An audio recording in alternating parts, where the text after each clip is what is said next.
Hey, hello, welcome back to another YouTube live.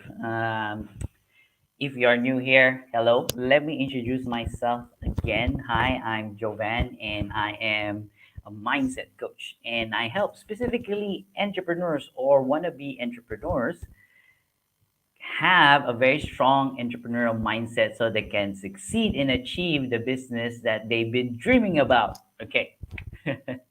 Hello, if you are here and watching, say hi, and I'd love to greet you. And how was your week? Um, how has your week been? While waiting for people to be here, I love to talk about how my week was, and I think I'm so lucky that last week we were talking about mindfulness, and it really helped me, like focus on being mindful all throughout the week. Yes, because I've been really busy, and then at the same time for the past few weeks, I wasn't really feeling well inside. My body was kind of like telling me something, and so I decided to go on like a quick detox, 1 week detox, wherein now I'm juicing and I'm just like really taking care of my stomach, my gut, to see how things are. And so far this is the fifth day, and I'm feeling definitely much better. My energy is back and I could focus better. So I'm just fascinated how wonderful our body is. How when we listen to our body, it really tells us something. So yes, let's see who's here. And we have the Kampung Kid. Hello. Wow. That really looks like you, Kampung Kid. Thank you for being here. And then we have Nan Hun. Hello, hello. And then who else? Who else is here? Okay. All right. So very interestingly, after my mindfulness talk last week in my life, there were a few people who were still asking about mindfulness, and I hope they come back and listen as well. But yes, we are going to be talking about how to bring mindfulness back into daily life, and then I'm going to be answering some of their questions as well, when they ask me that personally. So I really believe that mindfulness is one of the best tools or practices that a person can have. Not only entrepreneurs, but even if you're an employee, or you're maybe a freelancer, or maybe you're a housewife. Wherever you are in your life, or whatever you are doing, I think mindfulness is a very good practice to have in your life. So let me quickly just share, how do I bring mindfulness into my daily life. So we all know that having routines in our life helps us become more successful, or happier. And interestingly, like when we start talking about the mind, the unconscious mind, is that whether or not you like it, you are creating routines and you are creating patterns in your life. And so whether the question now is, are those routines, are those patterns helping you in your life in achieving what you want? So when I talk about routines, I specifically am talking about helpful and useful routines in life. So all right. So how do I bring mindfulness into my daily life? So one of the ways I do that is I incorporate it into my routine. So I have morning routines to start my day, and then I also have night routines to end my day.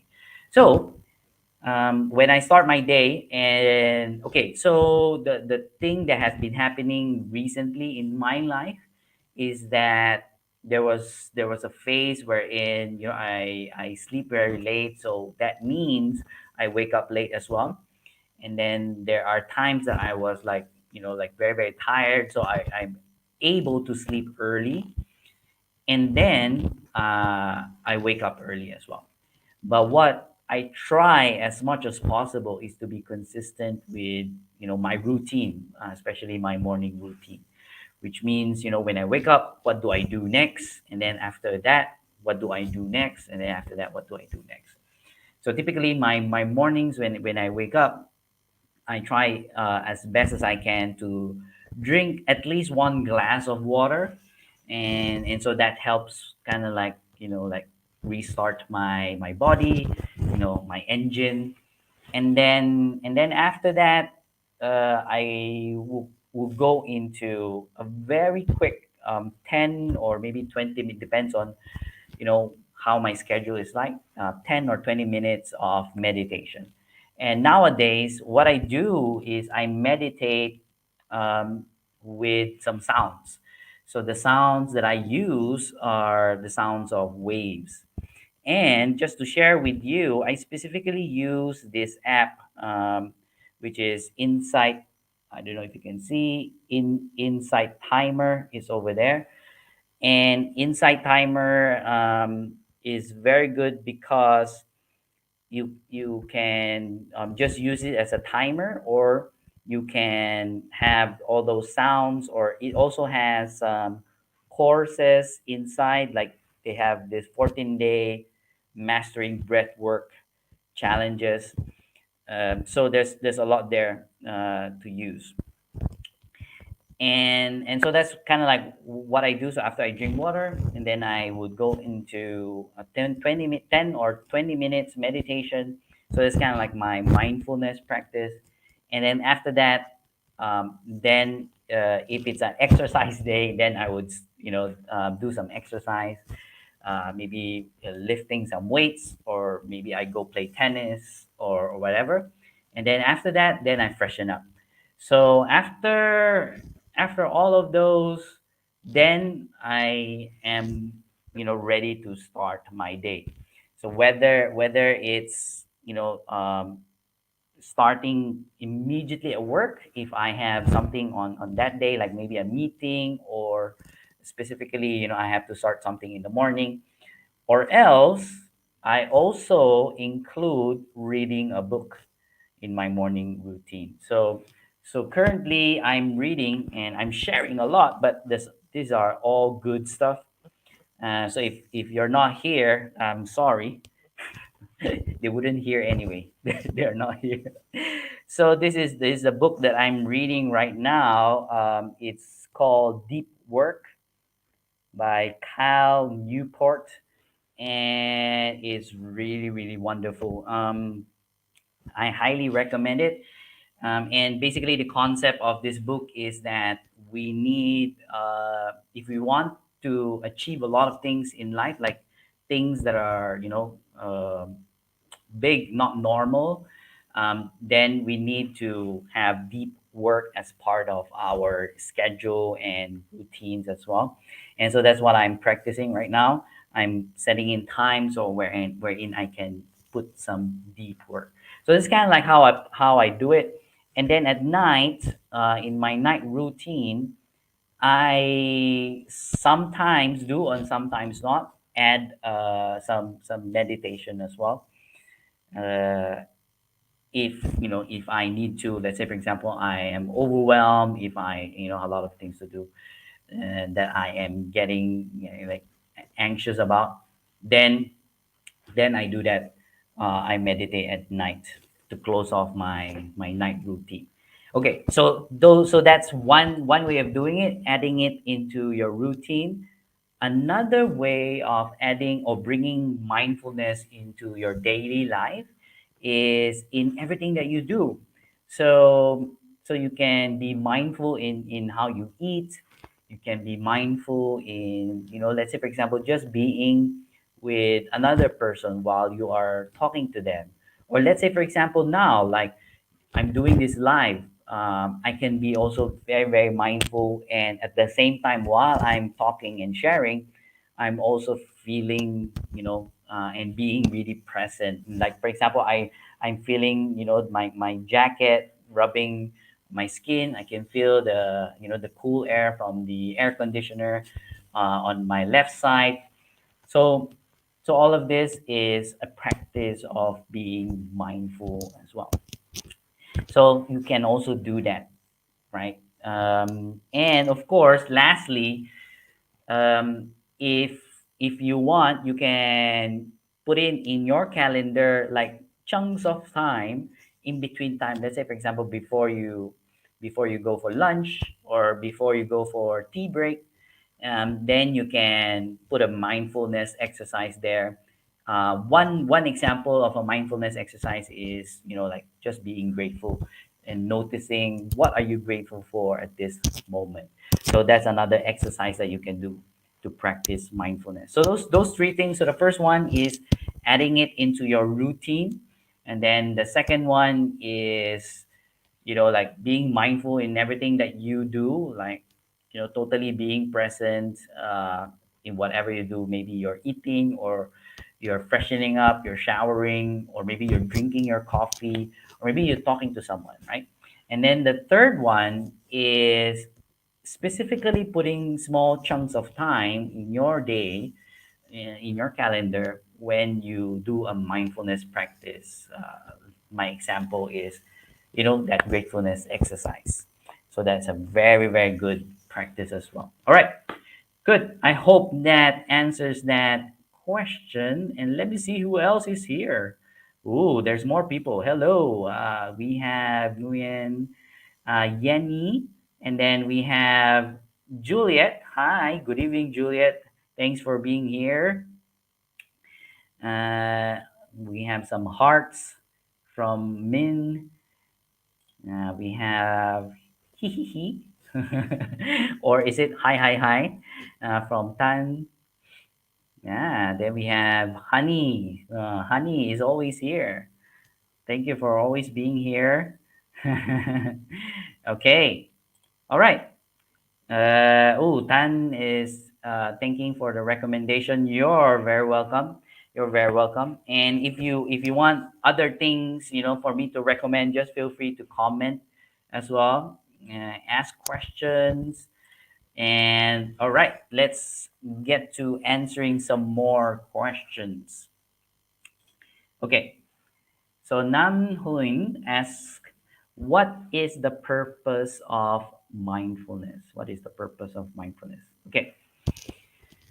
Hmm. Ultimately, when this was shared, um, many many years ago, so mindfulness is a way for us to bring our mind to the present moment, right? So that is what it is used for. So when we can bring our minds to the present moment, and then we don't we don't have worries, we don't have all those negative emotions, we don't feel sad, because in the present moment there's only, what's happening in the present moment. And typically when we are feeling other things, then it points to our mind being either in the past or in the future. So let me give a very good example. Uh, so things in my life has happened in the past, right? So one of the things that I can clearly remember right now is, in the past I used to be, in what I thought is a long-term relationship. So there was a point in time when I would remember that then I would feel very, very sad. And at the same time, felt angry as well. And because, it didn't reach the expectation that I had, because what I thought is that that's gonna be it. That's gonna be forever in a sense. So I would feel sad. I'll feel depressed. I will feel angry. All these negative emotions. But that's because I was thinking of something in the past. So my mind is actually in the past. So in the present moment, if I am just really being present, then what is really happening in the present moment is just me in this moment living. And let's say, for example, I was working that time, and I need to be focusing on that work, right? So then another example, which is like more relevant now, is, so I have an inquiry, a business opportunity, wherein I need to create a basically a program for 1 month. And so I need to really create and strategize what is the best way in order to achieve the outcome of this 1 month program, based on what the client wants and needs. And so that is, if I am thinking about it right now, then I'm, like, very busy. My mind is very busy and overwhelmed. Like, okay, where am I going to start? Maybe there's a little bit of confusion. And if I continue to do that, then that's going to continue playing inside my mind, right? So my mind is actually in the future, uh, getting busy with that. But that's not in the present moment. And what is in the present moment is right now, talking to all of you.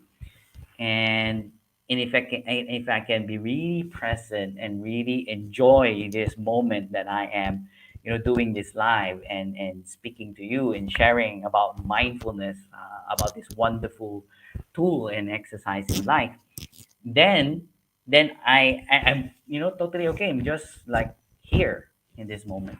And so the purpose of mindfulness is really to bring us here in the present moment, because this is where the power is, in the present moment, right? So it's not in the past, and it's not in the future, because those are not real. One is, done, and one is hasn't happened yet.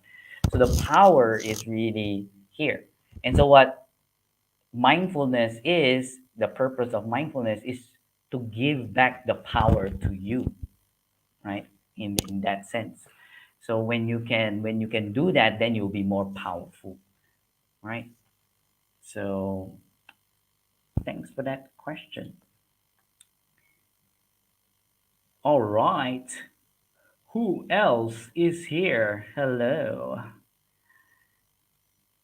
we have Antoine. Thank you for your thumbs up. Okay, let's continue answering. And say hi if you're here. Don't be shy. And I would love to interact, because we only do this once a week, and I don't get to interact with all of you like every day. So do say hi, so I know if you are here. Okay, let's see. Checking the questions right now. All right, from Han Fam. Is it possible to practice mindfulness on your own? Of course, definitely. Definitely, you can practice mindfulness on your own. And typically, it is practiced on your own. But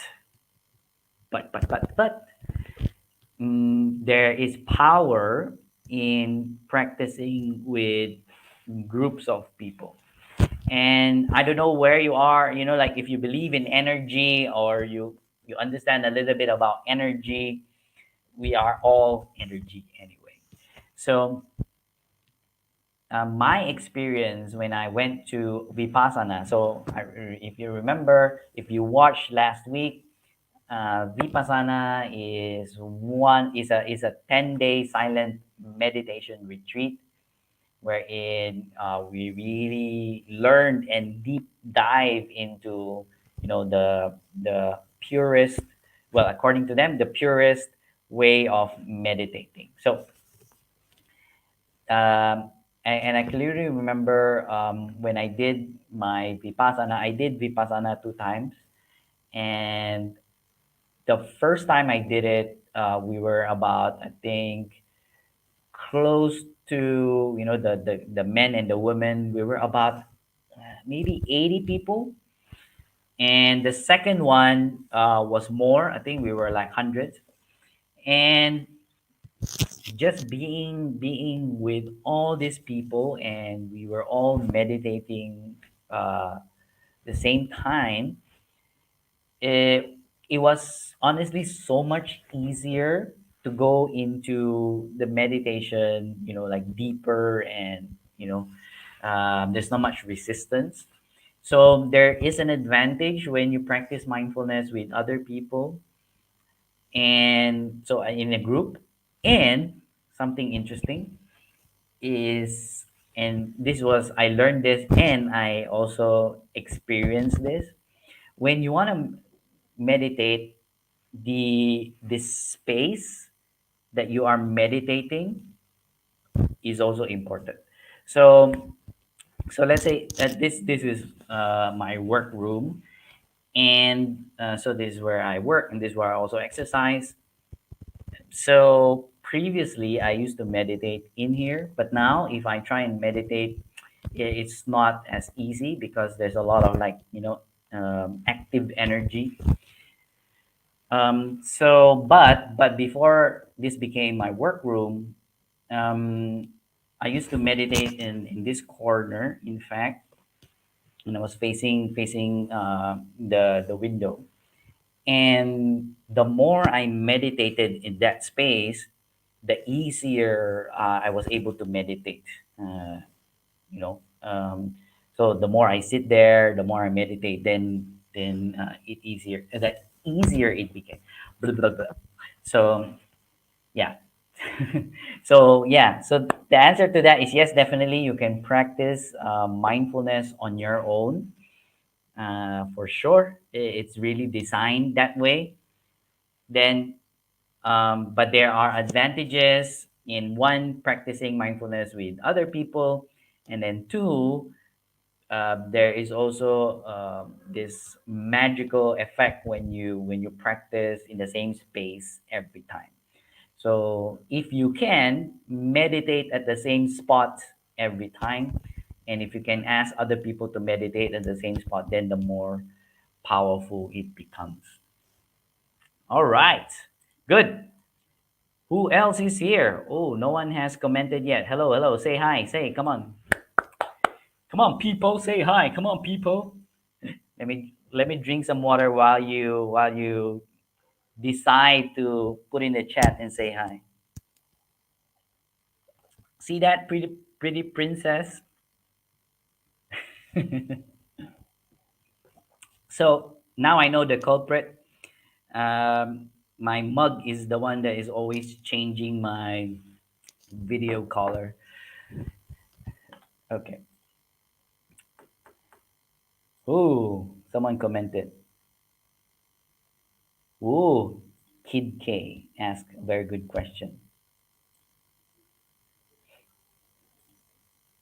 Okay, welcome here, Kampong Kid and Kid K. So Kid K asked, "Will mindfulness help me hear my soul?" So since Kid K or AKA Kampong Kid asked that question, I will answer it just like how he answers questions. It depends. No, I think the first thing to really understand first is, I think each and every one of us would have some form of a different definition of what a soul is, right? So what is a soul?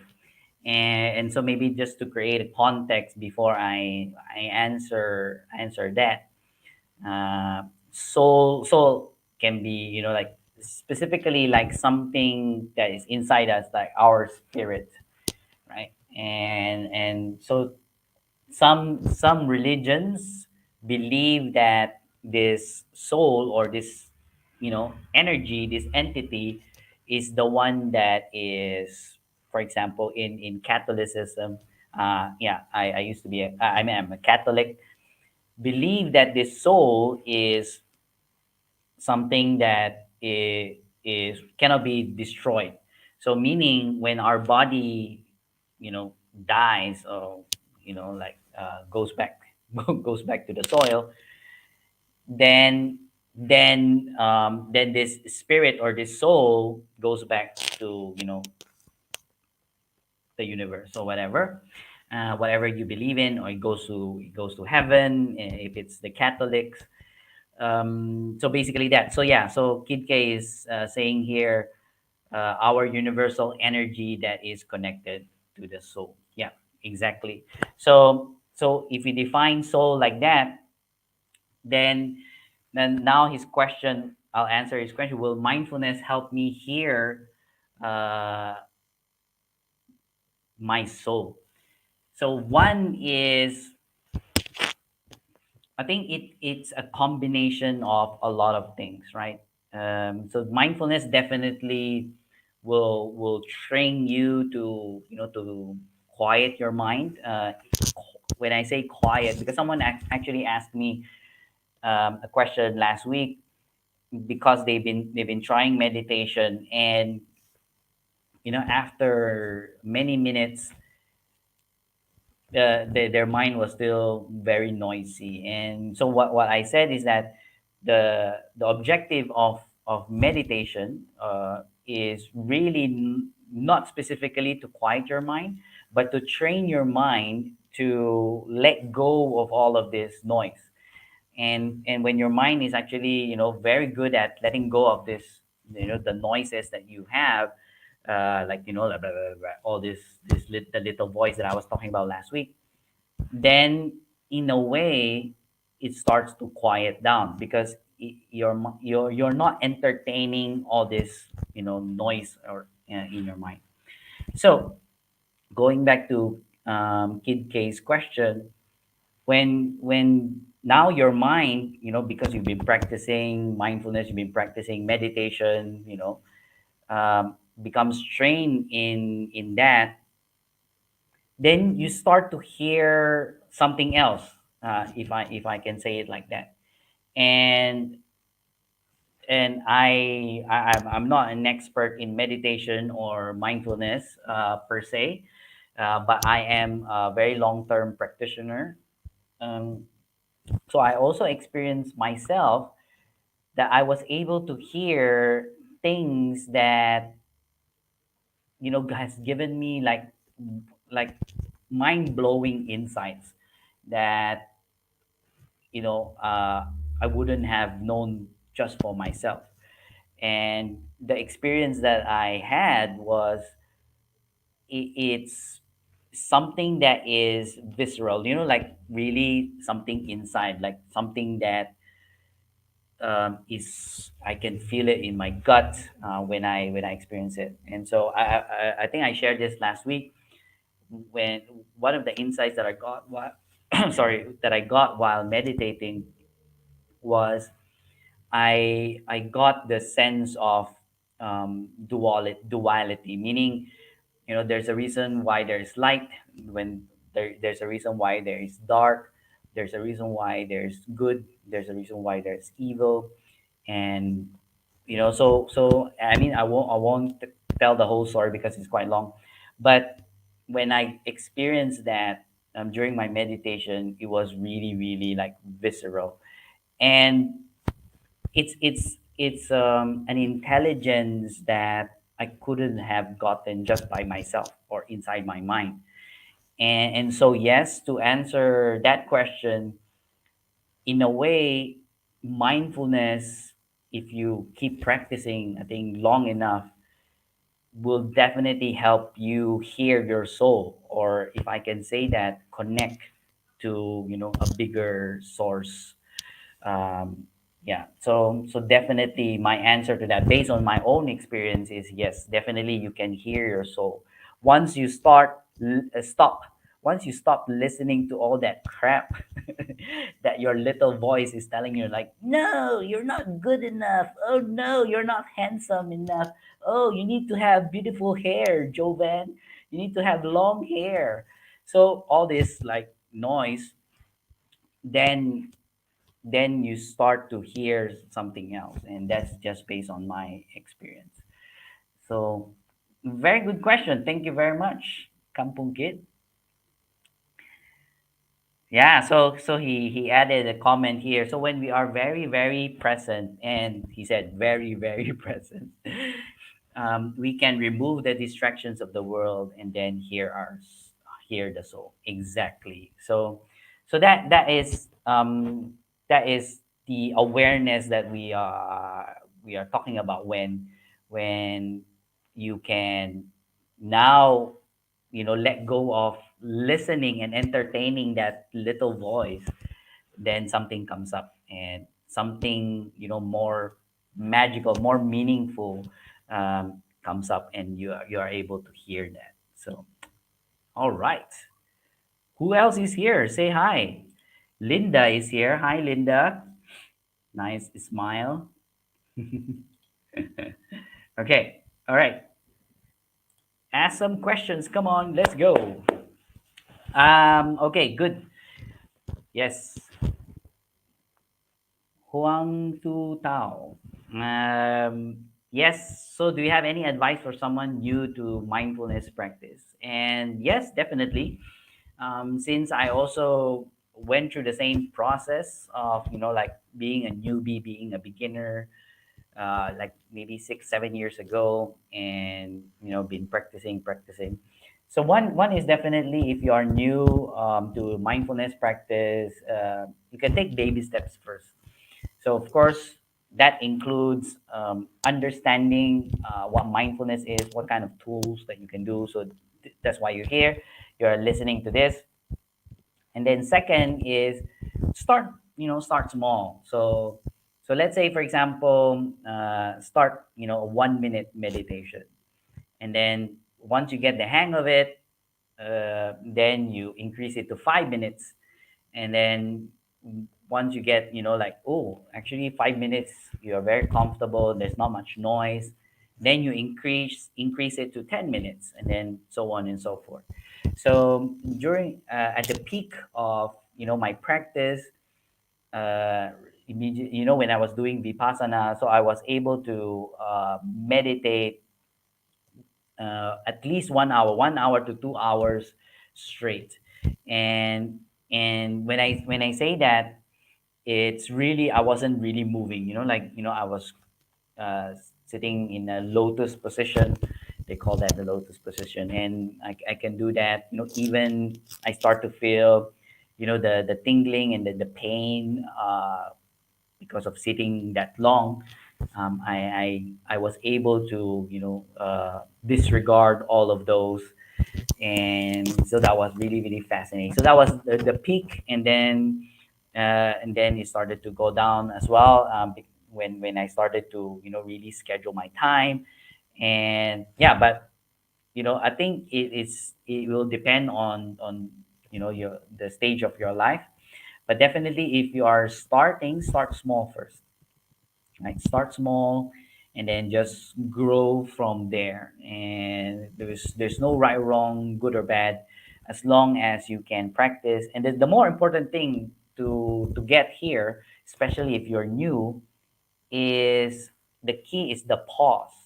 So even if you're is just 1 minute, a mindfulness practice, a pause or a breath is definitely helpful, already.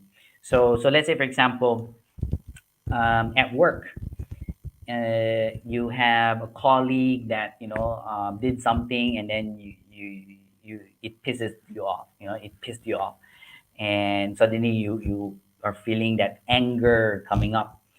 And what you can do as a mindfulness practice is just take a breath, right? Just take a breath, inhale, hold it, maybe 3 seconds, and then exhale, release everything. And then that creates a pause instead of the automatic, just run your mind is just running automatic and reacting to whatever your colleague did and becoming angry. Maybe you want to bang the table or whatever. Then you pause even for that few seconds, and that pause is the key in that mindfulness practice, because when you pause, then you suddenly become more aware of yourself and the present moment. So so take small steps first if you're new. mm, then start to grow from there, right? Very good.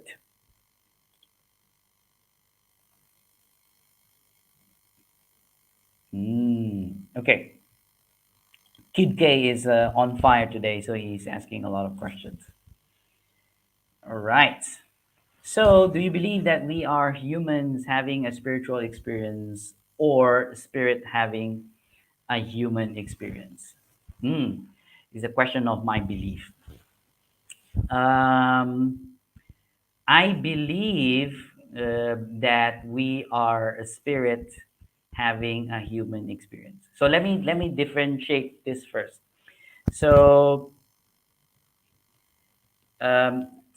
what Kid K or Kampong Kid is asking is that we humans, we are here, we are born, and some of us, and this is true as well.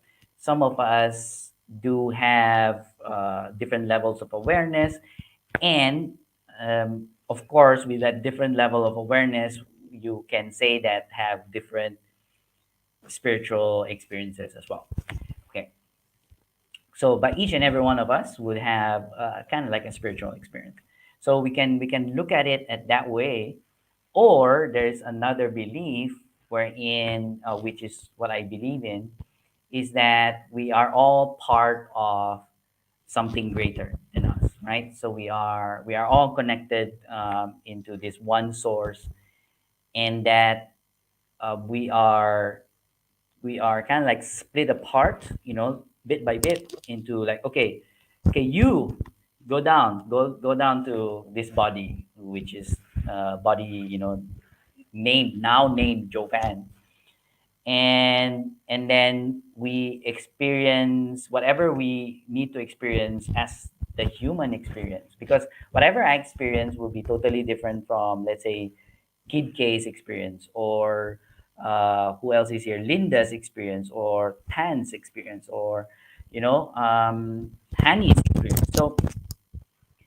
So each and every one of us would have a different experience as humans, and then at the end of it, or maybe real time, I don't know how it really works, but um, whatever we experience as humans goes back into the source, and then this source collects all of these experiences, all of this knowledge, all of this information, so that it grows and develops. And so that's my belief in this, that we are a spirit, or part of that, one source, and then we are here to experience a human experience. Yeah, and that's why I think one of our purpose here is to really experience as much as we can, right? And I one of the things that I as my goal in life is to have a great adventure. And adventure is neither good or bad, or positive or negative, right or wrong, because adventures can be, like, the fun stuff, or adventures can be the challenging stuff. And so that's what adventure means, right? So yeah, that's That's, I hope I answered that question. So that's my belief, and each and every one of us might have different beliefs when it comes to, the spiritual experience, and it's also fine. It's also fine. Good. Okay. Hello, we have Tan here as well. Hi, hi, hi. Good. Come on. Let me see those questions. This one. Ooh, is that? Oh, I see. I see that it's Dominic. Hi, Dominic. No, no, no. That's a that's Tumok. With one of our money new instructors. Okay. Does meditation really heal? And this is how to say, something that I cannot really say scientifically, but I do know stories, and I can share my own experience as well. Um, there were people, so in Vipassana, Vipassana, the teacher, Gwenka, his name is Gwenka.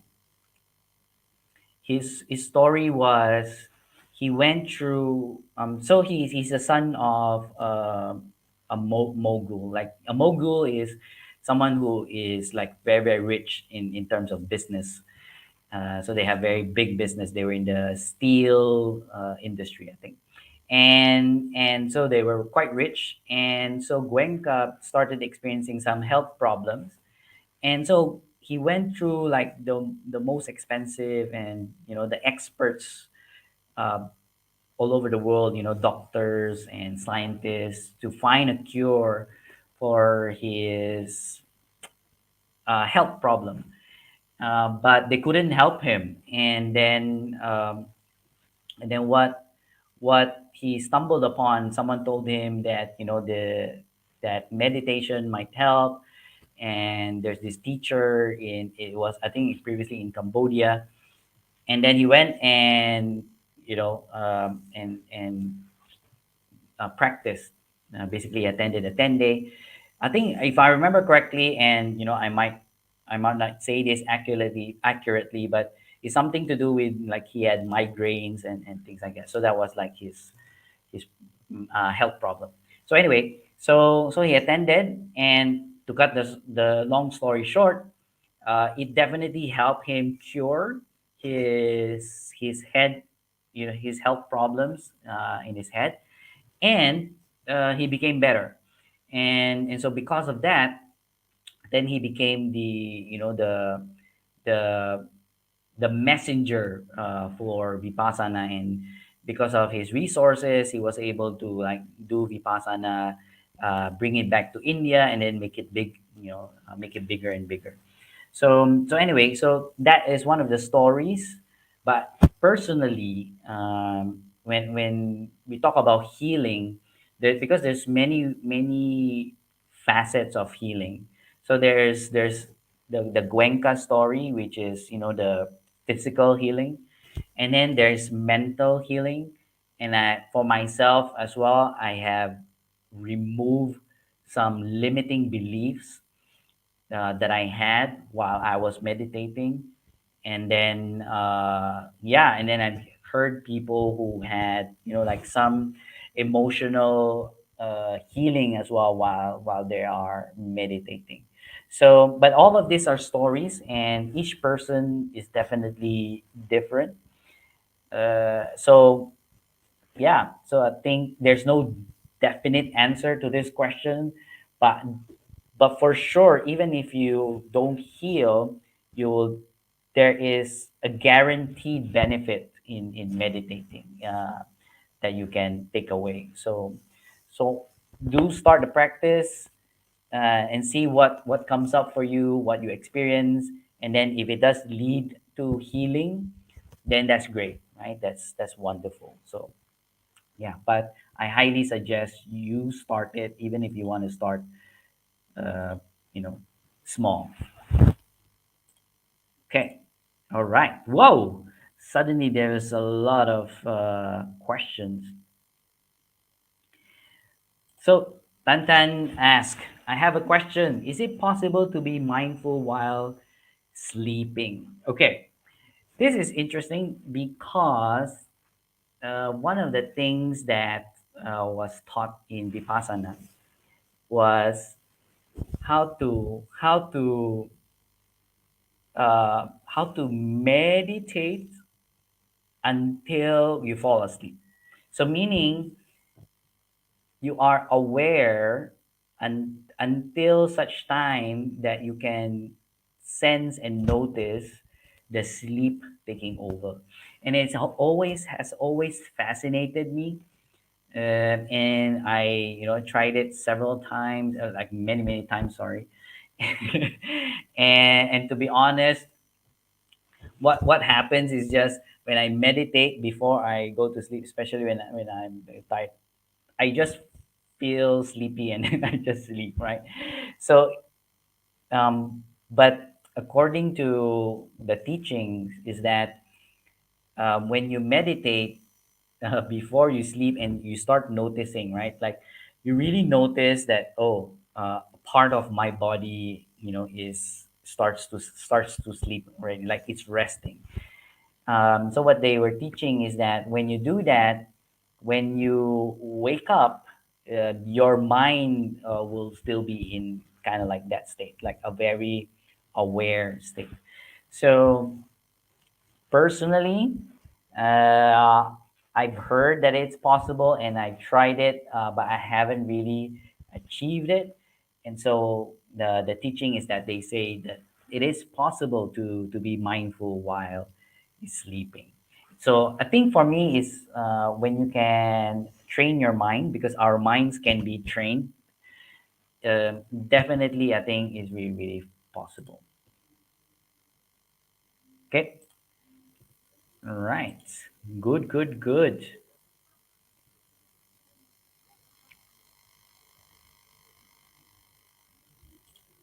This is an interesting question from Yenny.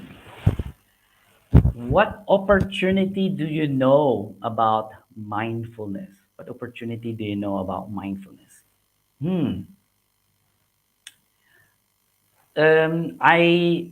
When you say opportunity, when you're asking that, do you mean like something new that is coming up?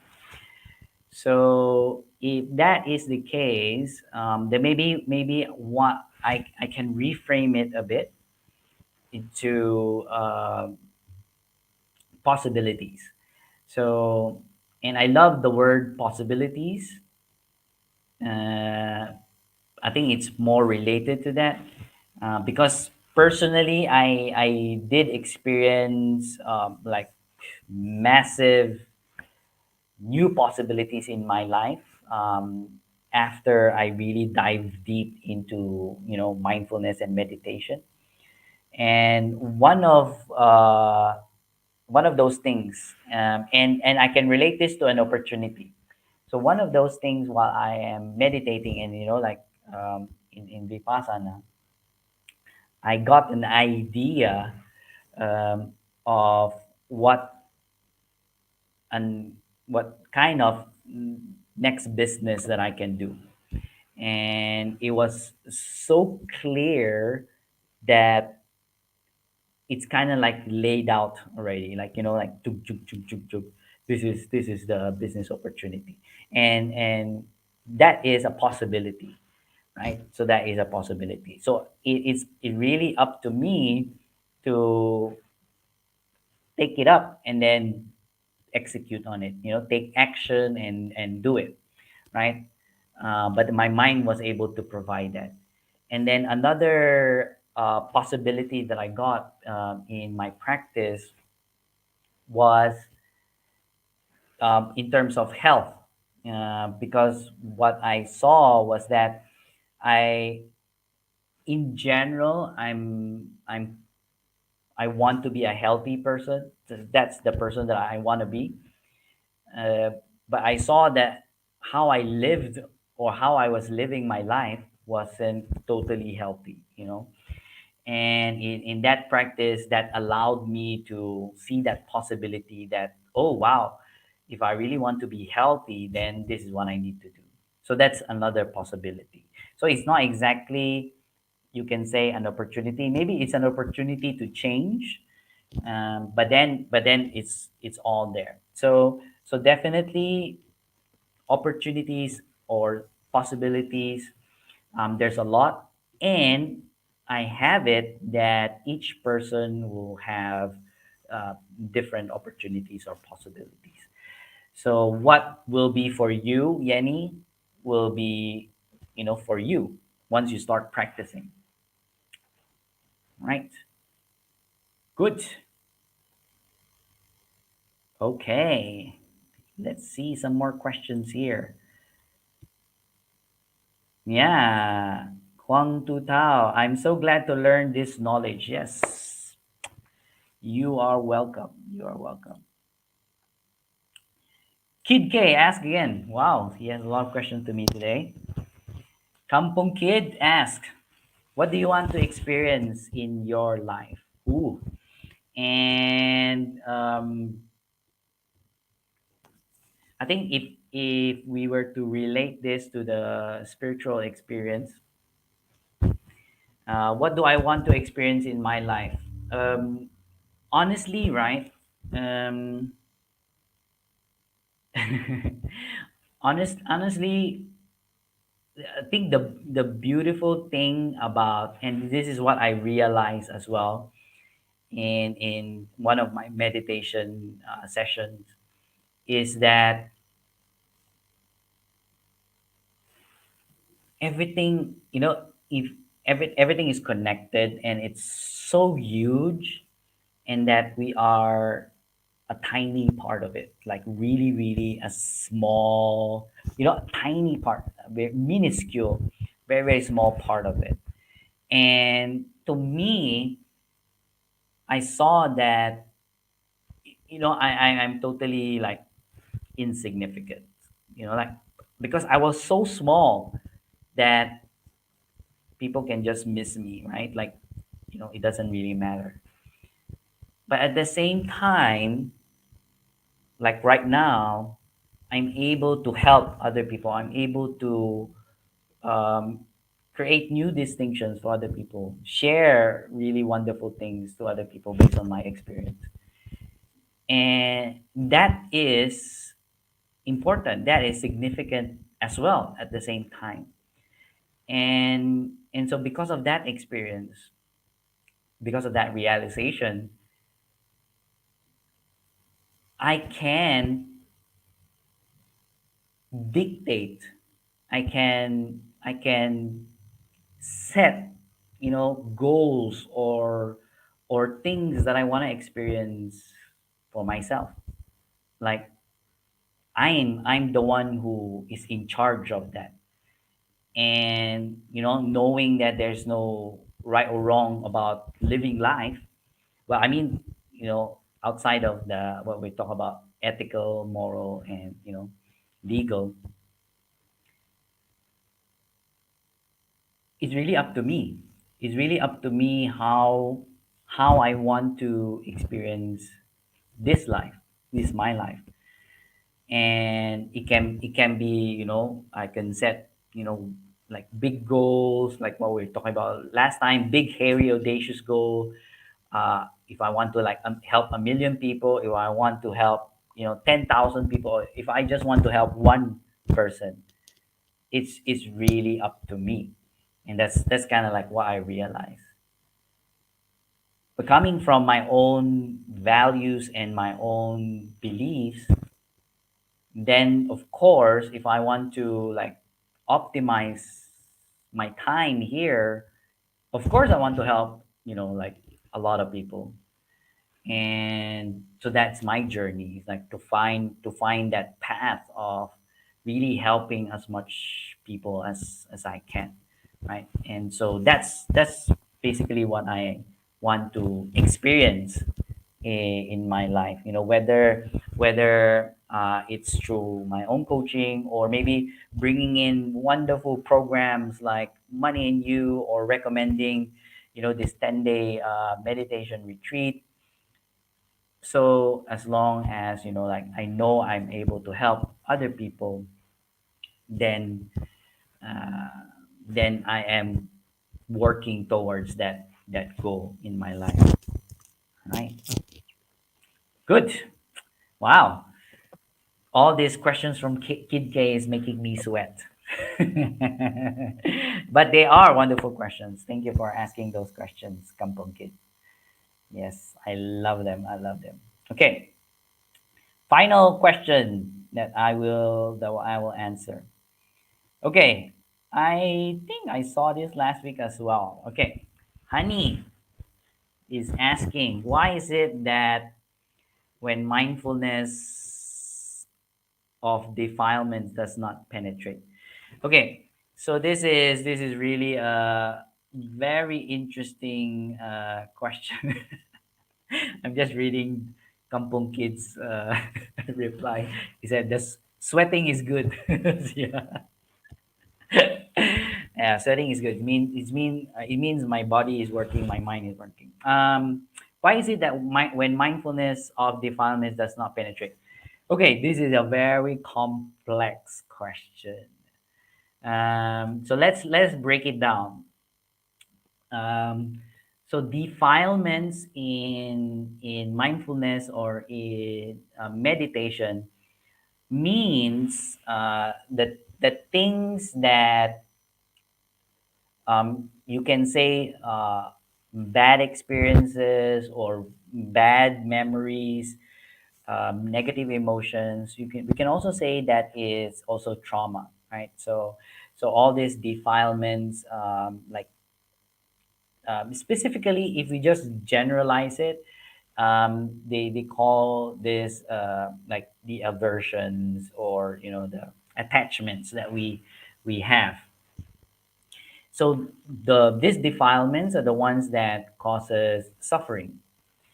So one of the, I mean, in their own language many years ago, Buddha was saying that meditation is a tool to relieve us, to get rid of, like suffering from us as humans. And so the defilements can be anything that we have experienced in our past, in our lifetime right now, or because the Buddhist also believes that we reincarnate, and so it can be defilements from our past life. So that is the defilements that we are talking about here. And then penetrate is because when we do deep meditation or deep mindfulness practice, then we are able to allow all of these defilements to surface. So it's like, um, so if you can imagine, you have a drum, and then in that drum you have water and you have oil. So so oil and water doesn't mix, right? It cannot mix. And typically what happens is that oil will go up, it will surface up, right? So when we practice meditation or deep mindfulness practice, is that we remove all of this blockage, and then the if you can imagine, the defilement is the oil, and then what happens is just it surface up, it goes up, the water. And so that's what happens in us. So when we start to really practice meditation really really well, we know the distinction, we remove all of this noise and stuff, then yes, we can hear our soul and get those insights. And at the same time, what comes up are past, trauma or negative emotions, or what we call defilements at the same time. So we need to manage those when it goes up as well. So but once we can manage those, when we get rid of those, and it's just being aware of it, those defilements, then it gets cleared, right? It gets cleared, and then you feel much better. And then, so this is part of the healing process as well. And then what happens is that you can hear yourself, your soul better, but then a deeper defilement goes up, right? So for in money and you, we call some of this as yuck berries. So so that is the defilements that we are talking about. So in mindfulness, that's one of the things that we can do, is to practice that, and to really penetrate and go inside. And so when you are not able to do that, it only means one thing, is that your practice is not deep yet, and so you just need to continue doing it, because eventually it will lead to that. Another one is that there is also like specific techniques of meditation in order to go deeper, and do this penetrating way of meditation. So it is actually taught in Vipassana. So, yep, good. Oh, wow, it's 10 already. And wow, I'm so thankful for all the questions today. And thanks to Kampong Kid for dropping by. And if you're new here, feel free to, share this video. And also, please like, share, and subscribe. All right. That's it for today. And that has been 2 weeks of that has been 2 weeks of mindfulness. Yes, Kampungki has more questions. Okay, you want to ask now? So thank you very much for being here, and we will be going back into our regular channel, into talking about business, and we'll be talking about business and marketing and other things. All right. So Tree Hoon says thanks. Thank you for dropping by and listening as well. And Kampong Kid says next time. So thank you everyone for being here. I really appreciate each and every one of you for always being here and supporting the channel, asking questions, some wonderful questions. Feel free to share this to people that it will be super helpful with. And Douglas final word says mindfulness in business. Yeah, definitely. And I love sharing mindfulness even in my entrepreneurship coaching and entrepreneurship trainings as well, because I know that is definitely helpful. All right, good. Thank you, everyone. And until next time, next week, I'll see you again. Bye.